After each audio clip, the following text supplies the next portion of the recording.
Ladies and gentlemen, welcome back to another broadcast of the Weekly with Neff. Please subscribe to the channel, share with a friend, helps us out a lot. We are trying to get to 100 subscribers. Today, this article comes from WOR, and this is a cool one about a little older film, but not too old, but some cool information that I wanted to pass on to you guys for some more insight.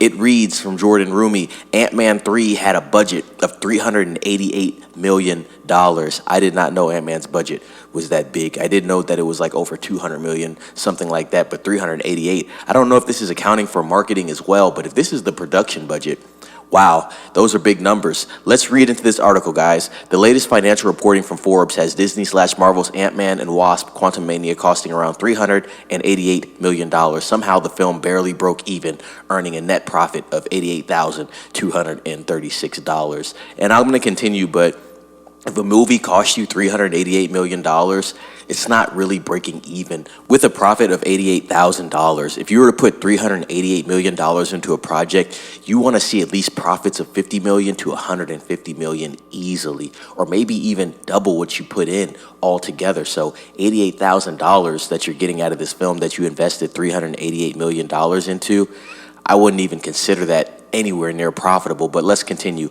How did Disney come away from this disaster unharmed? Well, they earned a $58 million tax reduction from the UK government, and the merchandise home entertainment revenue was strong enough to warrant a break-even point. So once again, reading into this article even more, it goes into why this $88,000 is so important. You had a $58 million tax reduction, which we've seen that's a big thing that's been happening in Hollywood lately. Depending on where they shoot the film, they get these tax kickbacks, which do help these studios out a lot. And then you're looking at merch and home sales. So a lot of that is probably what accounted for them even being able to make that $88,000. If you take those elements out, man, this film probably would have lost about $100 million just off that. So very interesting tidbit there. Let's keep reading. Quantumania, which is the most expensive non-Avengers movie in the MCU, was a box office disappointment, grossing $476 million worldwide. It's currently the worst reviewed MCU movie on Rotten Tomatoes at a 46% rotten.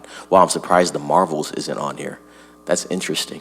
UK's favorable tax credits is likely why Marvel Studios has been moving out of Atlanta and into the UK for the filming of most of their future productions. Fantastic Four, Blade, it's funny you put Blade here, Vision Quest, Armor Wars, Avengers 5 and 6, and Shang-Chi 2.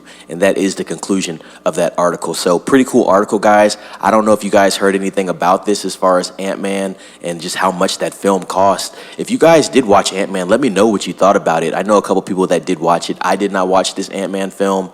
Heard a lot of mixed reviews about it. It did make $476 million worldwide, but when your budget is $388 million, even making $476 million, as big as that number is, it's still not a success, and it looks like it's one of the biggest disasters in MCU history. But yeah, like I said, I'm pretty sure the Marvels is even worse than this, and I'm surprised that the Rotten Tomatoes score is lower than the Marvels. But with that being said, let me know what you think down in the comments about this information. Also, let me know if you want to hear more retrospective information on films like this and box office numbers. I'm really big into the analytics and logistics of all this stuff, the business end of Hollywood, and I'll be happy to give you guys more of that information if you do want that. But like I said, let me know what you think down below. Like, subscribe, ring that bell for notifications. And as always, be safe. It's Neff signing off.